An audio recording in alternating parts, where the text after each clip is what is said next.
Welcome to Moments with Marianne. I'm so delighted we're spending this time here today. We have a very inspiring show coming right up with two very special guests. Our first guest today is Dr. Ginny Whitelaw, and she's here to share with us her new book, Resonate, Zen and the Way of Making a Difference. So in today's world, how do you know you're really making an impact? In this discussion with Dr. Ginny Whitelaw, we'll cover how to master the principle underlying change so you can live your most significant, joyful, and resilient life. Now, Dr. Whitelaw is the founder and CEO of the Institute for Zen Leadership and a Zen Master, as well as the president of Focus Leadership. She's a recognized expert in leadership development and executive coaching and has authored 4 books. A biophysicist by training, she combines a rich scientific background with senior leadership experience at NASA and more than 25 years developing global leaders. So let's welcome to the show, Dr. Ginny Whitelaw. Thank you. Good to be here. What an honor it is to have you here. And I have to ask you, what inspired you to write this book? Well, it's really coming right out of the times themselves. I was at a session where we teach Zen leadership, where we bring the groundedness of physical Zen training together with leadership skills. And one of my colleagues was giving a talk about climate change, and he was talking about why it's so hard for us to change our habits around this, even his own habits. And I'm sitting there listening as he says, we have to change how change happens. And it just hit me because I'm a scientist by training, and I thought, the physicist in me is going, well, change always happens through resonance. And then the Zen teacher in me said, and we change resonance. We change how the human body resonates with the conditions it faces. So, wow, there's really an important piece of work here to put these two things together. How can we change through these kinds of practices to change some of the wicked issues in our world? And that's what launched me into writing this book. Oh my goodness, I am so glad you wrote this book. I loved it. I thought it was a fabulous read. And and for people who are a little new to what it means to resonate, I'd love for you to share a little bit about that. Sure. To resonate is to vibrate with. And that might seem like, well, vibrations, we all know that is how sound works, for example. We can actually see vibrations sometimes with sound, but truly everything works that way. Energy is always in waves, just like waves on water. And when waves come together, just like on water, they're going to interact. They're going to do something. And when they're roughly in the same wavelength with one another, they're going to add up or interfere or cancel out. Something is going to happen. Well, the same thing happens with the human being. You and I are in constant vibrations too. And some of those vibrations we're aware of. We're aware of our vibration of breathing, for example. We're aware of our heartbeat, which is a vibration. We're aware that when we walk, it's at a certain cadence, or even my speech right now is a certain vibration, both in the pacing of the words, but in the frequencies of sound itself. These are all vibrations. And when waves come together and each can use what the other offers, there's an interaction. They add up, they do something. It's not a belief system or an option, it's a fact. That's what happens. That's how energy changes form. And when we start working with resonance, we co-create with that. We are able to work with that in a way where our voice can be heard, our dreams can come true, our actions on teams can add up in ways that we can make things happen. We can make our difference. Oh, I just love that. And and especially coming from you, for those people who are going, well, I don't know, could sound a little bit like that gets into stuff that could be considered woo-woo, which it's not. It's like plain science because, you're basically like a rocket science with a black belt and a Zen master all combined in one, Well, science was my first love. That is for sure. I wanted to be an astronaut as a kid, and it really took me into science and math and physics. I got so interested in energy and the cusp of energy and matter. I worked in a high energy physics lab for several years in college. And then I got interested in energy in the human being and studied biophysics as a graduate student and energy in the nervous system. What really cemented it from a different direction, though, was you mentioned the black belt. I started studying martial arts and Aikido, which literally translates as the way of harmonizing energy. I started to see, wow, this isn't just a study. This is something we can cultivate. This comes through the human being. And the Zen training really is about how you can use the physical body to resonate with universal energy, with the energy available to you right now. So you're right. In one way, it can sound a little woo-woo. On another way, it's just wondrous to see and feel into the bigness of what you and I are experiencing right now. Because a little bit of it, like a tip of an iceberg, we can consciously sense, just like in the whole electromagnetic spectrum. We see a couple little bands that we call visible light, or a couple little areas of sound frequencies we can hear. And yet that entire band can be stimulating us in ways that we're not fully conscious of. And we certainly experience lots of kinds of energy that we only vaguely intuit. For example, the feeling of a conversation, the vibe of a relationship, the climate of a team, the culture of where you work, the feeling of this city that's different from that city. These are all qualities of energy that you and I can sense. And we often work with in leadership for sure, because leaders are often in the business, I'd say always in the business, of turning energy, like the energy of ideas, into things that matter. So being sensitive to energy and working with it is a core skill. Oh my goodness. And you really break it down, which excites me so much from like this scientific level. I'm like, ooh, finally, we've got a book that talks about this, because while there are lots of books that kind of bridge some parts of science, I felt that you really, kind of dovetailed them both so nicely together. So it's got common language that people can understand. Yes, thank you for that, Marianne. I feel like at some level it's so simple. It's so simple, but we miss it. And part of what my goal is with Resonate is to make it clear and accessible to people, that it opens doors, that they can feel you are the instrument, the literal musical instrument through which the energy of life is playing out into the difference you make. And how you treat and tune and tame and integrate that instrument will result in it being able to sense different kinds of energy, enact different kinds of actions. And that's where we have a choice about resonance, and it's an important choice. So how does this affect our mind-body together? It's a great question, because resonance is what links mind and body. Because think about it. On the one hand, the mind is using the body to create itself. For example, you and I are looking around our room, we're hearing sounds, we smell smells, and through these senses, the mind is having an experience, a subjective experience we call perception. This is every day. This is every moment. And yet the mind is also, I love Dan Siegel's beautiful definition of mind, an embodied relational process that directs the flow of energy. So the mind, in turn, by paying attention to the body in different ways, can change what's going on in the body. So for example, if I slow down my breathing, and I'm using my mind to slow down my breathing in my physical body, it's going to change the vibration in my physical body. My heartbeat is going to slow down. Muscles are going to start to relax. I'm going to have a subjective experience of being more grounded.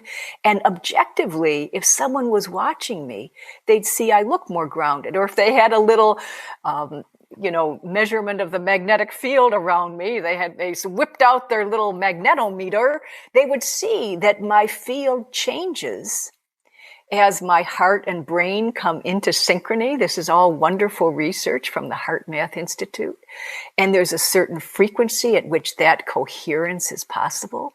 So both objectively and subjectively, both body and mind are changed through the same gestures, through the same events.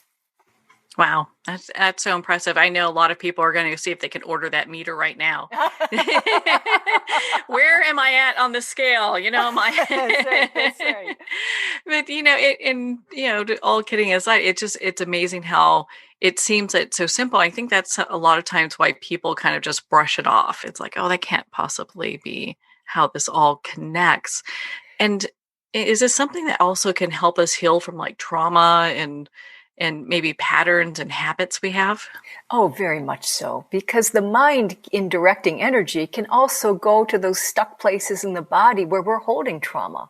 Because the body remembers our life experience. That's just, again, things that have been well researched for decades now, where stored trauma in the body can result in tension patterns or stuck points in the connective tissue where energy doesn't flow. And those often become the sites of pain and difficulty and things that get worked out through various therapeutic interventions, such as body work or somatic experiencing or trauma and tension release exercises. Again, the body of knowledge around this has grown dramatically in the last decades. So when the mind and body, in a sense, disagree about reality. In other words, Dan Siegel describes this beautifully in his work, where if I dissociate from an experience, it's so traumatic, I just can't handle it. It's like blown my circuits. Then the mind puts it out of mind. It kind of goes away to its happy place, but the body remembers. And now the two are in a little different reality. That disintegration creates a breach or a break in our resonance, in our ability to be whole. And we can heal those breaks by reintegrating the head, the heart, what I call hara, not just I call, the Japanese call hara, which is the lower abdomen, but those key lower chakras that are core to storing a lot of, especially early life trauma, because that's what was developing in our early life. That's the part of us that was really maturing then. And when we reintegrate that, we get the head and the body, with the brain and the body more aligned on a single reality. So the mind can do work to help the body release tension, and then the body in turn resonates more purely, its clear note for our subjective experience of mind. Sounds like that all integrates perfectly together. And that's what people want, is to get to a place where all that trauma and discord eventually smooths out.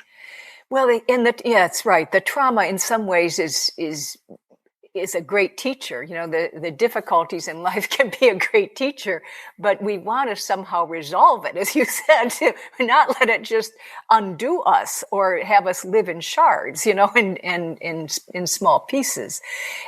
It's healing those divides. And I'll tell you, to go back to where our conversation started, healing those divides in ourself becomes exactly the laboratory where we also see how to heal the relationships of our life, where we heal the people around us, where we heal our workplaces and our communities, where we heal the vast divides in our society.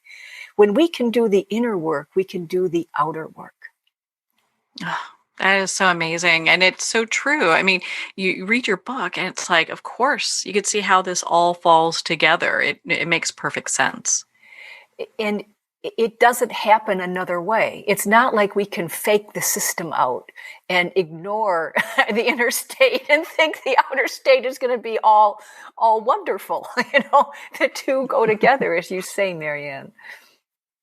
So I know in your book you talk about breath. Why is breath an important piece here? Breath is so important because it really makes a link between conscious and unconscious mind. That is, if you think about it for a moment, or that we can consciously control our breath. If I asked you to hold your breath, you could do it. If I asked you to make your breath shorter or longer, you could do it. If I asked you to move your breath higher or lower in your body, you could do it.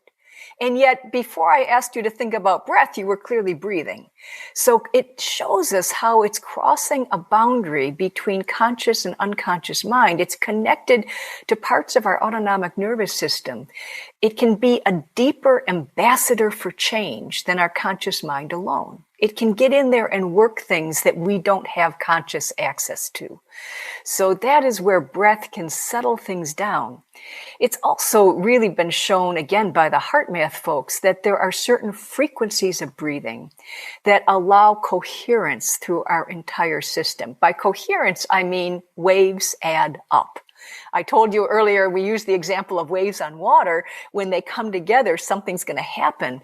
When waves in our body come together, the same thing occurs. They can either interfere, cancel out, or add up into very strong patterns. And there are certain frequencies where they add up.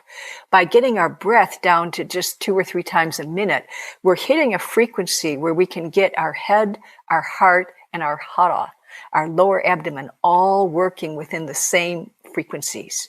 And that creates a kind of coherence that is yourself at its clearest note, your full self at full power. Breath can do that. Wow.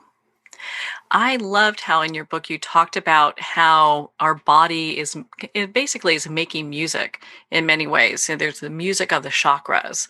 And I found that really fascinating. There's some wonderful work that's been done with this with Anadea Judith and others who have looked at the kinds of frequencies that help different parts of the body resonate. And we use this a lot in Zen training because the vowel sounds resonate in the body's cavities. The these are resonating deep in the body and descend from the throat down into the lower abdomen, even to the root chakra. So by using different frequencies, we can kind of, again, use the vibration of sound to loosen up stuck points and get things opened up and tuned. And that physical technique is a part of, for example, Zen training, as well as other modalities that use sound frequencies to enable healing and reintegration. It really does take a brilliant mind like yours to pull all of this together. Was there anything that surprised you when you were doing your research?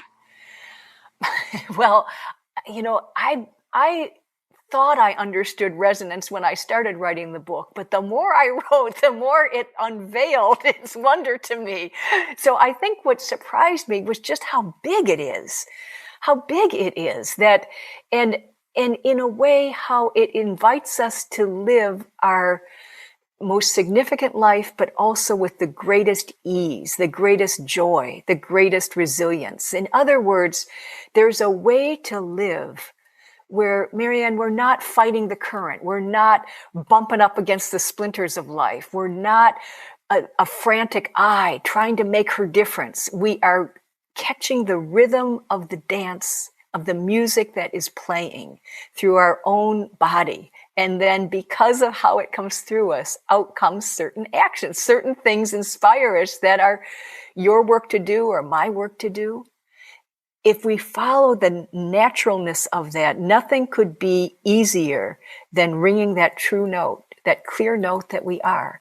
I think that's what surprised me, was the ease and resilience of it when you can really feel that rhythm that is available to guide your life. We often think about finding purpose as something to think about, something we find in our head. But what resonance has shown me is it's found in the body. And then the body lets the mind in on the secret. Mm. Well, and it's great how that comes together for us personally. And I know it has such great impact for, our work, our communities worldwide. So how does resonance make a difference beyond the body? Well, because we're always acting into a medium where every action is a chain reaction. I mean, even the sound of my voice is sending waves into the world that are going to interact with people in a different way. And it may trigger something in you or a listener here or a person there that they go, whoa, I want to do X, Y, Z as a result of that. So we're always creating a chain reaction. When something resonates with us, it means we are literally vibrating with it, which means it's taken into our body and it's causing change in there. Now, there may be resistance, or there may be, I can't act on this today, or it may be, this matters to me, or it may be life-changing. We don't know. We don't know what those outcomes will be, but we do know that we're always acting into a medium where every action is a chain reaction. And we can also be skillful about how to get energy to add up in our workplaces or our teams, or even in creating social change, to important tipping points by laying in processes where the actions of different people can add up, or laying in structures that help people's actions multiply rather than cancel out, or add up rather than divide. Those are things we can do as leaders or as team members in our work. And so at every level, from our relationships to our goals, to our teams, to large-scale social change, which are the different levels that we look at in the book Resonate, we're able to use the fact that our actions create chain reactions to start creating the change we want to be and see in the world. So how do leaders use this in realizing goals and dreams? One of the key ways to do that is to first listen. Listening is listen to life. Listening for what moves you. Listening is not passive. I used to think, communication, talking was the active side and listening was passive, but no, listening is where you're taking in energy. So if a leader can really listen for what are the unmet needs in my marketplace or in my community or on my team, what is the next thing that needs to happen? A really sensitive leader, just like a sensitive poet, can pick things out of the zeitgeist that are ready to happen. And then when the leader lets that energy change her or him, it turns into actions. It turns into, maybe I need to start getting this person involved. I have to give it this form. I need to engage these people. It starts to turn into something because it's created a chain reaction in that person. So it starts with listening, and then let that action or inspiration descend through you to give it form, to engage other people, to give it drive and determination. You might hear in this description, I'm really speaking to even these different qualities or patterns of the nervous system that allow us to turn ideas into action. These 4 patterns that we reference in the book: the driver, the organizer, the collaborator, the visionary. These patterns are tools a leader has access to turn inspiration into concrete actions. That's how we bring the future through ourselves into the present moment, because the present moment is where we live. And so when we exactly match the leader who matches that dream or that goal is right now. It can't be anywhere else. We're bringing it through ourselves. Well, and it really gives leaders something to strive for as well, to be in that place where they resonate with those goals and dreams. And I love that. Absolutely. Absolutely. There's a lot of times we get ideas and we might resonate with an idea. Ideas in some ways are a dime a dozen, but if something won't let you go, it's yours. That's what hit me with writing this book, because eventually, I'm sitting in this room going, I think this is really important, but I'm really busy. I don't have time to write a book, but it wouldn't let me go. And so then life starts opening up a little time here. A scheduled trip got canceled there, and suddenly I had a couple weeks to write, and I said, well, I'm going to give it a whirl.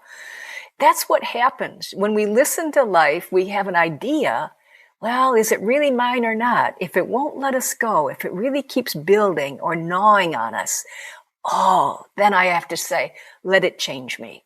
How will this change me? How will it change my priorities, my day, whatever it is, so that it can come to life, it can be realized? That's what leaders do. That's what they do at their best, to bring a future ready to happen right into the present. So I understand you're the founder and CEO of the Institute for Zen Leadership. Why don't you share a little bit about that with us? Thank you. Yes.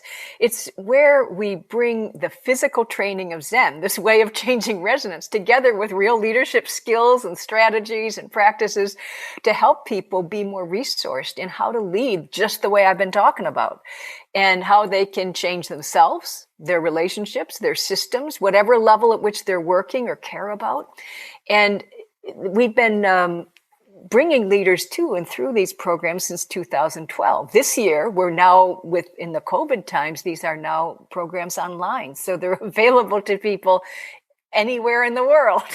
And we're finding even in this virtual format, it possible for people to really get resourced and build the kind of physical practices that help them lead in this way, which is leading as the whole picture. We say, the beauty of Zen is it takes us out of this dualistic world of self and other and expands us to feel into how we can use and resonate with universal energy, bringing it through our differentiated self to make our difference. That's what Zen leadership is.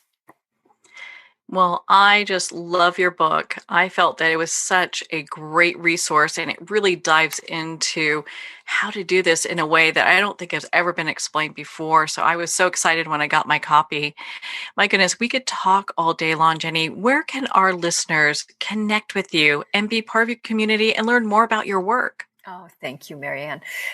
Two sources I'll give. First, at resonatethebook.com, they can connect with resources around the book and not only how to get it, but there's a whole set of companion videos that go with the exercises in the book. And I really like to point people there because it'll help them experience those practices that make them whole. And also zenleader.global. Zenleader.global is where these programs at the Institute for Zen Leadership are described, where people can have these immersion experiences in how to equip themselves as Zen leaders to lead for the whole picture. So zenleader.global and resonatethebook.com. Well, thank you so much for taking the time to be on the show with us here today. Thank you. Well, thank you, Jenny. It has been such an honor to spend this time with you and to talk about your new book, Resonate, Zen and the Way of Making a Difference. Resonate's available at Amazon, Barnes & Noble, and all indie retailers. And if you don't see it on the shelf, ask for them to order it. And of course, it's available on Kindle. You'll want to stay tuned for our next special guest. Professor and two-time Nobel Peace Prize nominee, Dr. Ervin Laszlo, is here to share with us his new book, Global Shift Now, A Call to Evolution. You've been listening to Moments with Marianne. We'll be right back after these messages.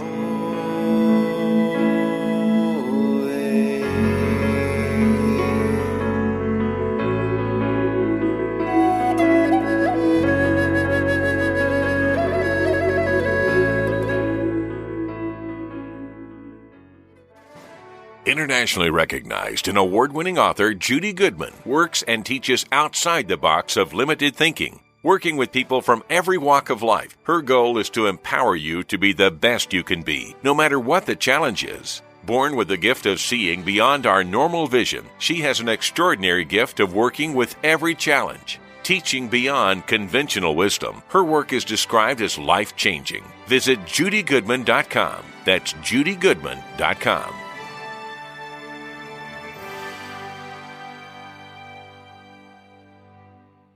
There comes a moment when you realize you're somewhere special, when you discover that each beautiful creature that you see has been rescued from a life of absolute horror and brought to this incredibly free place. Here's where their lives were forever changed and where yours will as well. Discover over 500 tigers, bears, and lions at the brand new visitor center at the Wild Animal Sanctuary just outside Denver. For more information, visit wildanimalsanctuary.org. Discover true freedom at the Wild Animal Sanctuary.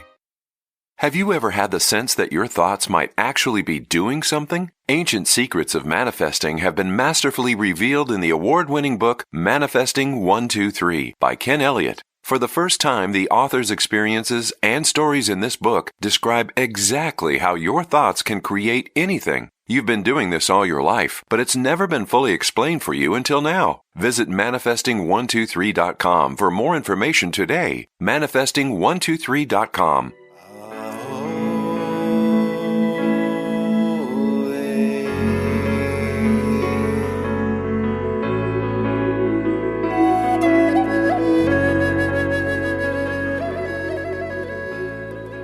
Welcome back to Moments with Marianne. We're here today with our next special guest, Dr. Ervin Laszlo, who's here to share with us his new book, Global Shift Now, A Call to Evolution.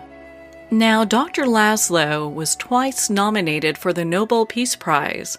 He's the editor of the international periodical World Futures, the Journal of General Evolution, and the Chancellor-designate of the newly formed Global Shift University. He's the founder and president of the international think tanks on the Club of Budapest, the Laszlo Institute of New Paradigm Research, the General Evolution Research Group, and he's the author of 83 books translated into 21 languages. So let's welcome to the show Dr. Ervin Laszlo. Thank you. It's so nice to be with you. I think you've been before, and so it's very good to catch up again. Oh my goodness, what an honor it is to have you here and to talk about your new book. And I have to tell you, once I picked this book up, I could not put it down. I felt like it's a game changer for humanity. Well, we are in a game-changing mode right now, Yes. The old game doesn't work anymore, so you have to find a new one. So I hope to find a better one. That's my ambition. That's my aspiration. Well, it seems that everyone's looking for that path forward and what to do next. And before we go too far down the road here with this, I'd love for you to share with us what inspired you to write this book. Well, that the time has come about things of change, world changing and shifting times, bifurcation times, chaos times that I've been talking about for 20 years or so. And we're already talking about that is going to come, that is bound to come, because we are not on a crisis path. And now it has come in a quite unusual, unexpected way. And the trigger was unexpected, but the crisis situation is something that one way or another was bound to come. So what inspired me is the sense that here we are, living now the conditions that I spoke about before. And now the question is to say what conclusions we can derive, what wisdom, so to speak, can we find in the theories, in the expectations that we had in the past to apply to the situation today, so that it doesn't become a degenerative situation, but becomes a stepping stone, hopefully, for a different world, and a different and perhaps hopefully a better world. Well, in your book, you talk about that we are faced with an opportunity, and I'd love for you to share with our listeners what you mean by that, because I think a lot of people may look at this time and not really see opportunity there when I think there's a lot. Well, one thing you have to keep in mind right away in the beginning, that the opportunity is to change, and that change has become necessary. Now, if everything would have been fine just the way it has been before this kind of a pandemic, then I think what's the opportunity? The opportunity is to go back and maintain the world the way it was. But that's not really an opportunity. That's a task. That's a necessity. But since the past has been we have been creating a crisis-prone world, then the opportunity is to change for something else, for something better. And the opportunity is there to change because the customs, the systems, the structures that have been ruling, dominating our world for the past decades and perhaps a century have been shaken up. Now, as we know, chaos and shake-ups is always the way toward forward. The way to progress is to shake loose from the old. So the opportunity now is to be able to create a world that we say how it should be, that we can create consciously, because the old systems are no longer so dominant. More and more people are waking up and they're asking, what can we do? They're realizing that something needs to be done. And that is the opportunity to shift, to create a better world. And it's a historic opportunity. It would be, I always say, a crime against humanity not to seize this opportunity. Yeah, it seems that we are just being begged right now to make these shifts and changes. How do you see businesses changing as well? Well, we must change in a way that we understand that our immediate goal, our highest goal and aspiration is not just us, we, or me, and our immediate surroundings and people around us. But our highest goal is to contribute to the system of life on Earth. That is a holistic perspective. And business has been originally meant in the beginning of the 20th century by Andrew Mellon and Carnegie and all the other, and Ford and all the captains of industry, has meant to be something for the common good, something that would help people in society. And it has become a very much of a self-generative enterprise, a self-centered. Profit comes first, and our profit comes first. And of course, people come second, and planet comes third. But now I've got to reverse that order. I think we have to see that the planet is the basis of the biosphere that's what I mean by planet, the system of life on the Earth.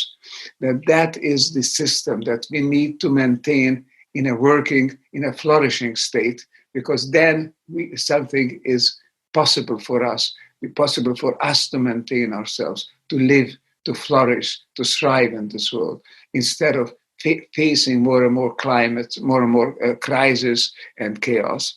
So here we are, need to change. The opportunity is there to change. So look at crisis not only as danger, look at it as opportunity. Historically, that's where it has been. Historically, most of the big changes have occurred when some kind of a crisis has occurred. It doesn't need to be a violent one. It doesn't need to require human sacrifice, as it were. But it's a crisis that you must perceive as something that is untenable, not something that we want to continue, something that we want to change. Then the question arises, change what way? Change how? And to what purpose? And then we ask that question and we are ready to change, then I think we can change. Because the big lesson, I think, we learned from systems theory, from holistic philosophy, from quantum science, is that we can indeed have an influence on the world, because we can be the agents of change. And the world will be something that will follow us if we change consciously and with determination. It's a big lesson, but it's a very positive lesson. And it's a great responsibility to live in such a time. It's an exciting time. It's a wonderful time in the sense that it could be, this whole crisis could be a blessing in disguise. But it's up to us what we do with it. Let's open our eyes and look at the past, look at the present, and ask ourselves, are we now free to move forward to a better world? Yes, I mean, we've been operating in this paradigm that just doesn't work. It doesn't work for the planet, doesn't work for the inhabitants on the planet, businesses. It just seems that everything on every component is just crumbling. And we're looking at this going, gosh, we need to make some dramatic changes now. And I think there are some people who, with your book are looking at going, gosh, we can start making these changes. There's a light at the end of the tunnel with this. There is. It's a very big light, yes. Unfortunately, the tunnel is dark, and it's many people mistake it for a dead end, and it isn't, actually. So let's use this opportunity. It's a very simple principle that I try to present here. It's an old principle at the same time, because the religions, tradition, spirituality, these great traditional wisdom systems have always embraced this, but we have forgotten it. And that is that what is good for the whole is also good for the part. Whereas the reverse that we have been operating on is not necessarily the case. What is good for the part, at least in the short term, is not necessarily good for the whole, because it can take apart the whole. It can create conflict in the whole. It's just me come first, my country, my business, my tribe, or whatever, and then we disregard the rest and create a crisis of conflicts. And so that has to reverse. We have to say, planet comes first, and then comes the people, of course, that who have to be taken care of, have to learn to live and to flourish in this world. And only then comes the idea of profit for business. Profit is a means, not an end, a means to create a more sustainable world around us. And I think many managers are realizing this and are beginning to act like this. They couldn't do so because we were outcompeted in a moment, so to speak, if they try to not compete fully by putting themselves and their business first. But now the situation is changing. I think everybody is in a position where we ask ourselves, how do we change?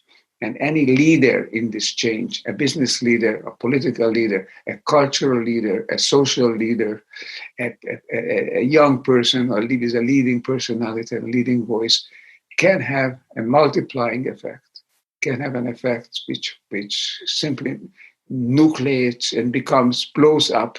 So the butterfly effect, a little butterfly can create a hurricane because it amplifies that system of change, that winds of change.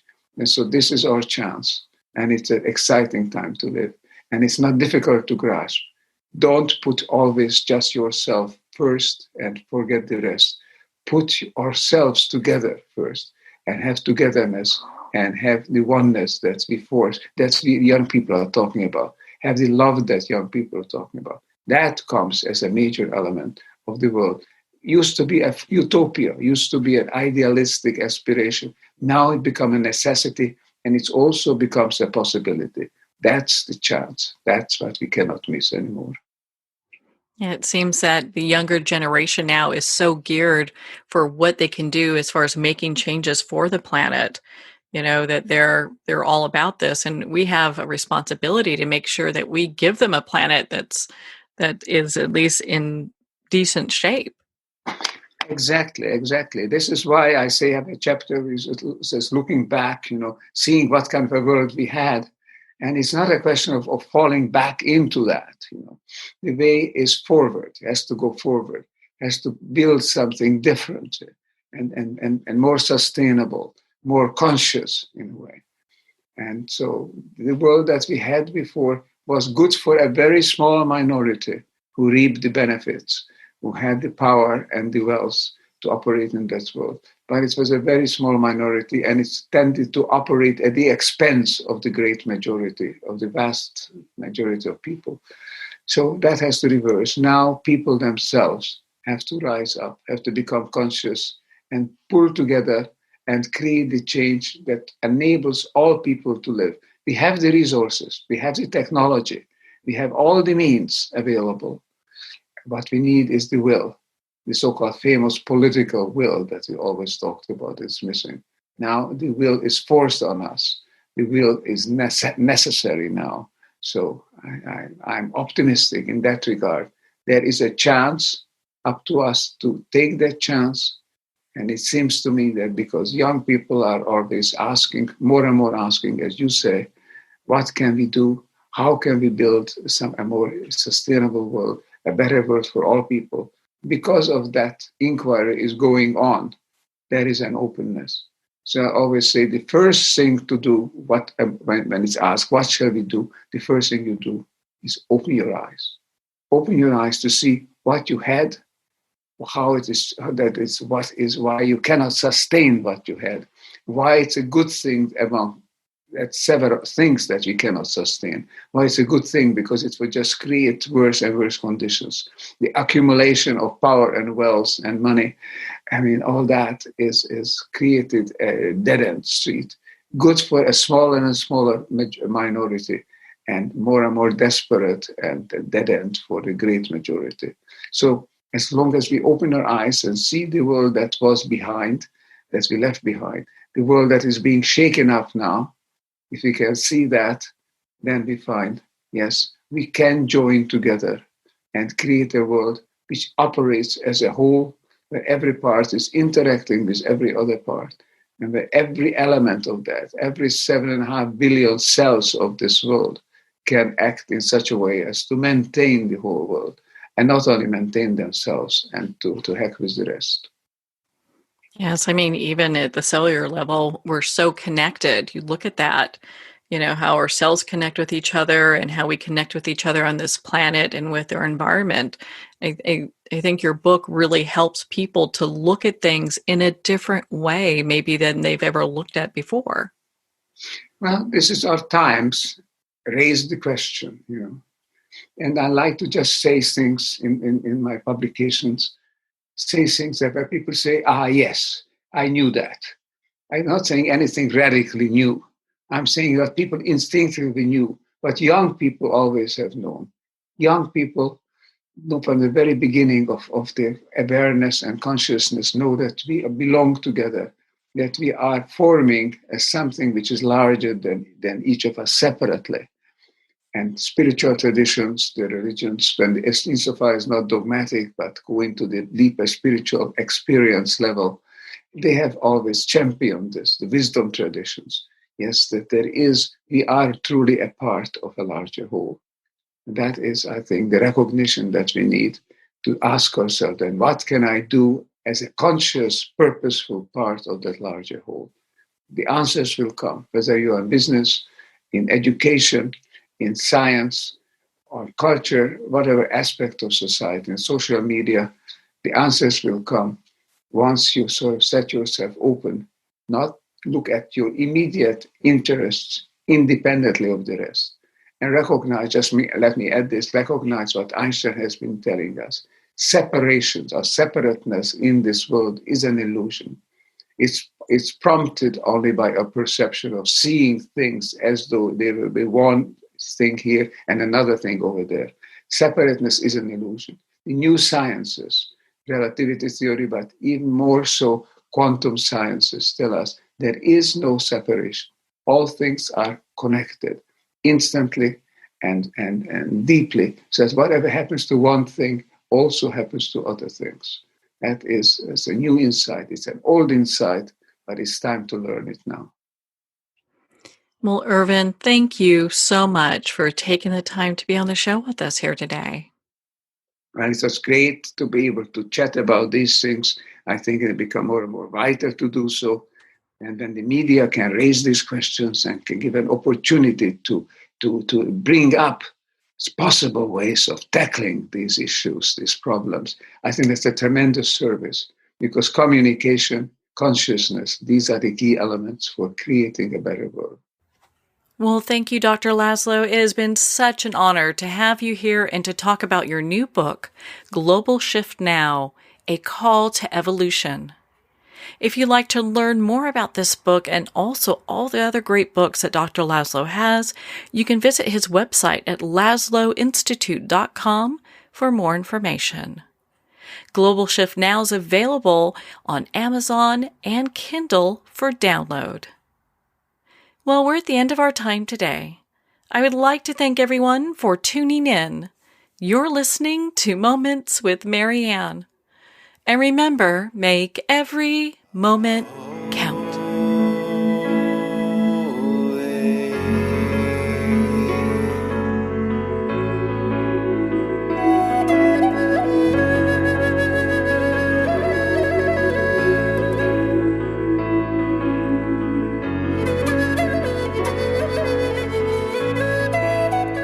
In a single moment, your life can change. Moments with Marianne is a transformative hour that covers an endless array of topics with the best of the best. Her guests are leaders in their fields, ranging from inspirational authors, top industry leaders, and business and spiritual entrepreneurs. Each guest is gifted and a true visionary, a recognized leader in her own work, and while teaching others to develop, refocus, and grow, Marianne will bring the best guest and sometimes a special surprise. Don't miss this. You never know just which moment will change your life forever. Moments with Marianne airs every Sunday, Monday, Thursday, and Friday at 8 p.m. Eastern and 5 p.m. Pacific Time. Make sure to tune in and visit momentswithmarianne.com for more information.